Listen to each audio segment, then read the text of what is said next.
Nelly and Ashanti's relationship, them rekindling their partnerships again, and what to look for in Synastry charts. Okay, so let's get started. So first of all, we have Nelly's chart. He does not have his time of birth, which is great because sometimes you do not have your partner's time of birth and you still want to find out some information. And we do have Ashanti's chart.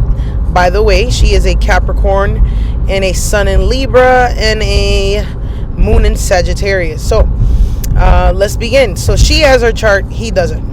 Let's see. So this chart right here is where you can go and find the love compatibility horoscope calculators right here. Literally, you could just type that in, or just type in Synastry charts, and then put your partners in one side and then put yours in the others. Obviously, you're gonna get this handy dandy little guy right here. So one partner is the blue planet, the second partner is the orange planet. So in this case, Ashanti is the orange planet, Nelly's the blue. Okay, so when you pull up a Synastry charts, first thing you want to take a look at, always go look at the planet by the angle, especially if you're the person that does have their time of birth, because those planets by the angles actually hit a lot more than the other planets. Like, those are felt right away. So for instance, like, here's an example. We have Nelly's Mars right on Ashanti's MC, which makes sense because they used to work together, they used to publicly display their love. Mars, so that makes sense, especially in the beginning of her albums. Then, so that's one thing to look at. Then you want to start looking at other places, like, let's see, maybe I should tell you the nodes. So there's three main hitters for me that I always go to right off bit. So it's the angles, right? The nodes. I want to know what the nodes are technically touching here. So for instance, what's his name? Nelly is a Sagittarius North node and a South node in Gemini with his moon. That's important, right? Just to know. So the North node is something that he's obsessed with and he's trying to fulfill this lifetime. So that would be the Sagittarius house. Okay, so for instance, Ashanti's moon is right over his North node. That's automatically letting me know that they're karmically linked somehow. Again, we don't know his time, we don't know his rising, but we know that the moon would display something about his wife or the woman that would have his children, really, because moon is the woman that has the child or at home, or you feel comfortable with them. So them two feel comfortable with each other, for real, because one has a moon and it's like a full moon moment, kind of, because she's a Sag and he's a Gemini, so they kind of fulfill that energy and they like to bounce each other's like ideas and comfort. So like, for instance, one will be funny, the other one would be serious, and they take turns. Like, it's like it's like having a team player that wherever you lack at, they pick up on. That's great. So that's why they felt so at ease with each other. For instance, in Ashanti's chart, the moon, if you look, that's why you want to learn the houses. So those where the details come in. Moon rules the 7th house of business and partnerships for her, and the moon lands in her 12th house, technically whole signs, but Placidus, I know you're looking at it and it says the 11th house. But remember that they do work together. The public wants to see them together, but the relationship was sometimes a secret.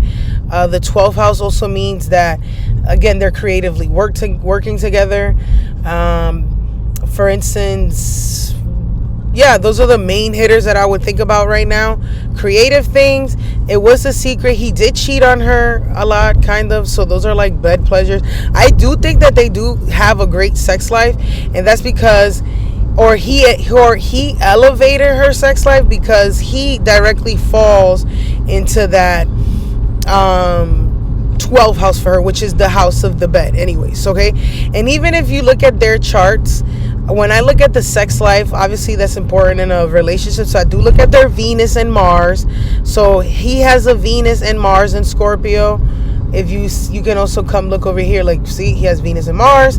She has Venus in Virgo and Mars in Sagittarius. That works together. That's like a sextile. They actually feel each other, like they're feeling each other. Those are like sister signs. Those are great signs to have, and they do find each other highly. They're sexually compatible. Okay. What else would that also makes? Well, again, they did work together. Excuse me. Back to the topic of the node. So that's one planet you want to stick by it, and you looked at. So I'm gonna also show you, which I guess it would be the level up. Let's see. I would also recommend you can type this in online, like just like this. So the North Node, okay, conjunct the Moon, okay, and then just type Synastry right at the end, just like that. And I'm going to tell you the websites that I tend to really like. So these two websites that you see on the top, T and Rosemary, and then the Advanced Astrology website, I really do enjoy reading their interpretations, and I think they're phenomenal, and I'm showing you how to use the interpretation. So for instance, like if you read it, it says, this aspect creates a deep emotional bond in the relationship. You will find great meaning in each other. The North Node person tends to act as a role model for the Moon person while they grow and heal their emotional self. And it's kind of vice versa, because the reason being is the North Node, he's trying to fulfill that energy very quickly, while the Moon is showing you a softer version of it. Obviously, the nurturing version of Sagittarius in that case. So, that's great, because that'll learn, like I know that Nelly would learn how to emotionally connect with people. So that, for instance, I have someone in my life with that situation, and I like the way she handles high rated people, or how the world how honest and blunt she is about her emotions, because Moon is emotions. And that, I get that from somebody who has the same sign as my North Node in their Moon. So that's what he's getting. So the North Node would be Nelly. Also, yes, he acts like a role model, because he's showing the quick version to handle the situation for a Moon and Sag. Like, their dilemma will be quickly solved or solved by the Rahu or the North Node person. So I hope that makes sense. Especially, for instance, it would be how to act or creatively display things, because it's her 12th house. Again, his North Node goes into her 12th house. Okay, this relationship will be centered around nurturing emotional security. That ideally, the Moon person gives the nodal person a strong emotional foundation. Yes, so they can grow into who they're meant to be. Yes, so I could definitely agree with that interpretation, because I've seen it. It works well, especially with friends or people that you want to have in your daily. The Moon is a daily planet, so usually you don't mind those people being around you, your daily, especially that. Okay, so that would be what I would do with the nodes. So see, for instance, her nodes are not displaying any aspects. So Ashanti has a North Node in Leo. So what you want to do is you want to go into the house system, and you see these display aspects. You want to click off the box that says lunar nodes and ascendant and MC, because those are actually the main hitters that I like to look at anyways. So now we see little lines coming out of her North Node in Leo, which is a sextile to his South Node, and is a trine to his North Node. Again, that's another great aspect, to have a trine North Node, because they're two different energies, but it's like a fulfilling thing. It's like a placement that's literally meant to be. Again, you could type that in too. So like, for instance, North Node, right? Trine. Come on, little AI. Just fill it up for me. Hang on, guys. The lunar trine, the North Node. There we go. So that link right there. Again, you want to do the same thing. We want to look for. See, Advanced Astrology comes up. So we want to scroll and see what they're talking about. Okay, the North Node conjunct the North Node Synastry suggests that you're probably around the same age, or they might be a difference of approximately 18 years. Okay, well, are they 18 years apart? sheesh. People born during the same few months have their north node conjunct with each other, so this is not a particular significant. It's not, but it's a trine. It's still a positive thing because you felt you want to be with this person because it's a karmic. See, look, these conjunctions suggest a strong attraction between two people, and they might be indeed indicators of a karmic relationship. Exactly. So that's why it would be good. That's why I was trying to show you guys what it meant. And again, this falls in her 8th house of money, finances, and businesses, which they obviously do. Duh. So anyways, let's see what else happens. Also, I wanted to mention that we did this on the live, and I did bring this up, was that they met in 2000 and they started their relationship 2013, 2012, and that was the start of Neptune in Pisces. And then now they broke up. No, I lied. Let's just Google it. Yeah. Nelly's and Ashanti's timeline. There we go. So we go to directly. So yeah, they first met 2003. They get together. To me, they believe. Yeah, blah blah blah. They kind of show it. Let's see. Maybe they say it on that little list over there. Maybe they do. Hang on, y'all. Let's see. Let's look up that timeline. Nobody wants to tell the timeline. We just saw it. They began 2003. Yes, I saw it. Come on, bring it in. Yeah. Okay, and they called it quits 2013. That's what happened. So they began 2003, but they actually broke up when the transit of Neptune in Pisces kind of kicked in, which makes sense again, is because if you look at her chart, she has Venus in Virgo and she has Jupiter in Virgo. Both will be opposing by this Neptune, which is interesting because even the relationship ended, and so did like her career. Again, Jupiter rules husband in our chart, and Venus is the ruler of her sun, which is her career.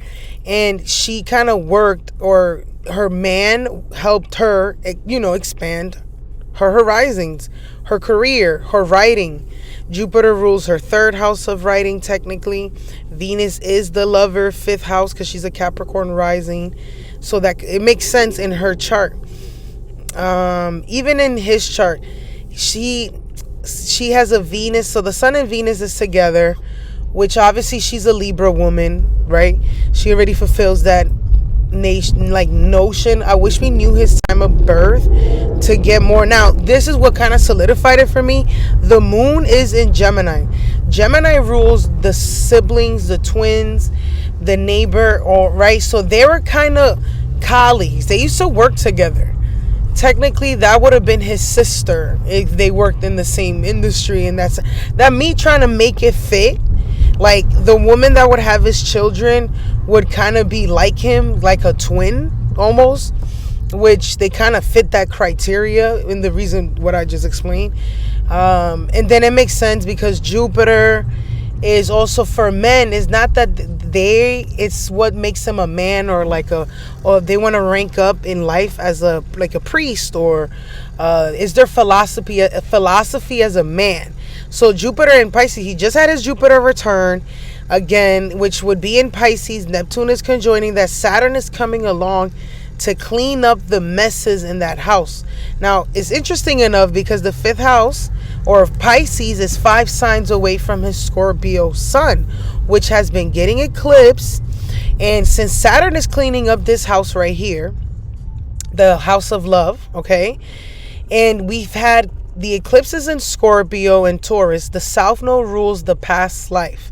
If you notice, it would be right here in these Scorpio placements, and 7 signs away, which was the partnership, is ruled by Venus. So these eclipses would make him go back to a partner. Venus is in Scorpio, past life. So makes sense to me. Then her, it's a lot of, they have major aspects that are really entangled. Now, before we leave, this is the final aspect that I always check, especially because a lot of people want to know about soulmates and all that. Is he my twin flame? Well, I think twin flames have to do with Neptune. And the reason being or soulmates, is because Neptune is things that are done subconsciously. So most of the time, when we're with the person who is considered our soulmate, we do things subconsciously without our real, like in our subconscious nature. And then them having planets touching our Neptune, that means that we feel comfortable to do that or be subconsciously do whatever that is. Okay, so for instance, I'm going to do Neptune. I'm going to filter out all the aspects in their synastry. So they have two placements. They have Neptune conjoined Neptune, which is a generation. Well, no, I lied. So he has Neptune, which is a generational planet for him in Sagittarius, conjoined by 2 degrees, which again, the tighter the orb, the better. And this felt first.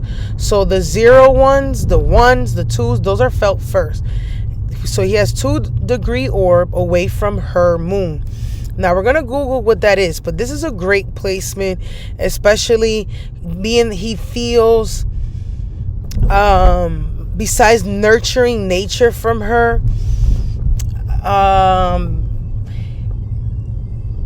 so this is things that are happening to you regardless. Like, so for instance, generationally, you could be feeling some type of way.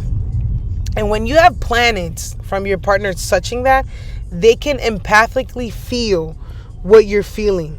And they could call it out, like, especially inner planets. So let's actually Google this so we can see more, right? Inner planets touching your Neptune is great, or the Neptune of your partner moon conjoin, because that means that you subconsciously trigger you just being you, conjoin Neptune. Okay, let's see what that comes up here.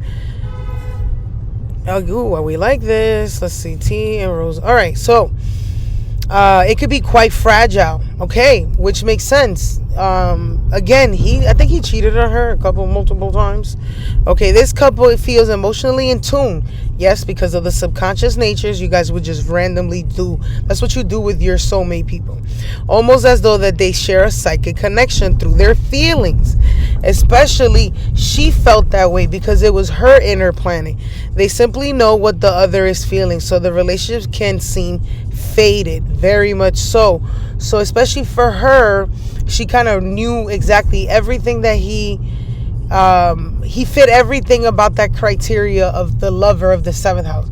And she kind of performed that. Like, even if the moon conjunct Neptune synastry couple is not physically together, both people are enthralled. Well, you know how I can't read that. By the energy that this relationship creates. It's so true, because even years later, people would still associate them together, even when they weren't together. Till this day, even now, like literally. They love to yearn even from a distance, and they will make up the lack of physical partner by daydreaming about their reunion. And so many people wanted them. This meeting is filled with starry-eyed lovers as both people romanticize each other. That is correct. It feels like the idea. Yep. That is why Neptune is one of the best planets you want to do that with. Wow. Okay. Let's see what other planet they have. So now they also have Neptune 1 degree away from her Venus. Let's look that up. Oh. My arm hurts. I'm sorry, guys. We can't cut this out. We're almost done.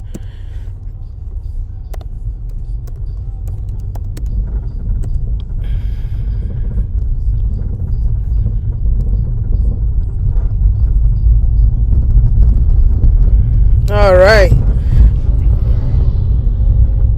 Venus opposing. So let's see. Is it Venus opposing? It's Venus square Neptune. Okay, Venus is square Neptune. We're scrolling in the relation. These partners will enjoy very different things. So now let's go back, slow that down, because that Venus is important for him. So if we look at her chart, Venus rules her 5th house of performance, her personality, the way her love life, how she displayed it.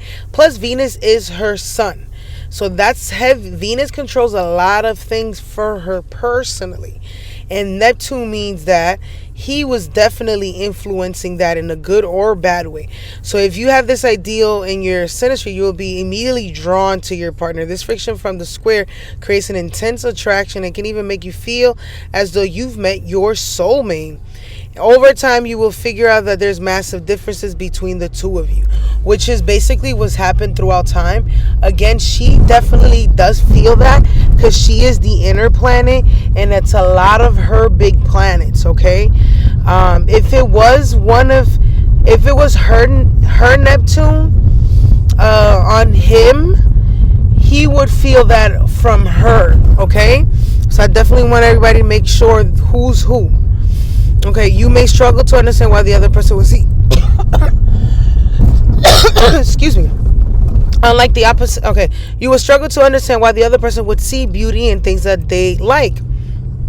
Yeah, it would also be the things that you find desirable.